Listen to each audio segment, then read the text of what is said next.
அனைவருக்கும் வணக்கம் மக்களே. நான் Karthikeyan. Kanshika click YouTube channel மூலியமாக உங்களை மீண்டும் சந்திப்பதில் பெருமகிழ்ச்சி அடைகிறேன். நாளை 20/2/2025 தேய்பிறை அஷ்டமி, மாசி மாத அஷ்டமி.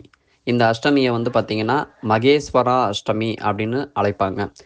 ராகுகால பூஜை நடைபெறும் ஆலயங்களில் வியாழக்கிழமை மதியம் ராகுகால நேரம் 1:30 முதல் 3 மணி வரை நடைபெறும். பைரவ வழிபாட்டிற்கு வளர்பிறை மற்றும் தேய்பிறை அஷ்டமி, தேய்பிறை சஷ்டி, மாத பரணி நட்சத்திரம் மற்றும் ஞாயிறு மாலை 4:30 மணி முதல் 6 மணி வரை மிகவும் ஆற்றல் அளிக்கும் நாட்களாகும். பைரவருக்குண்டான பொதுவான காயத்ரி மந்திரம்: ஸ்வானத்வஜாய வித்மகே சூலஹஸ்தாய தீமகி தன்னோ பைரவ பிரச்சோதயாத்.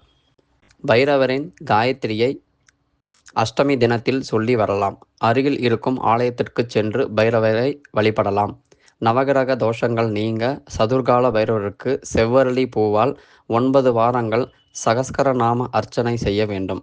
வறுமை நீங்க வளர்பிறை அஷ்டமிகளில் ராகுகால நேரத்தில் வில்வம் மற்றும் வாசனை மலர்களால் அஷ்டோத்திரமாக சகஸ்கரநாம அர்ச்சனை செய்து 11 பைரவ தீபங்கள் ஏற்ற வேண்டும். அஷ்டமிகளில் தொடர்ந்து வழிபட வேண்டும்.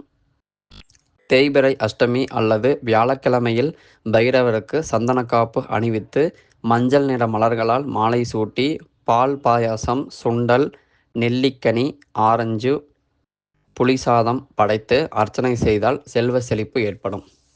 நன்றி மக்களே, வணக்கம்.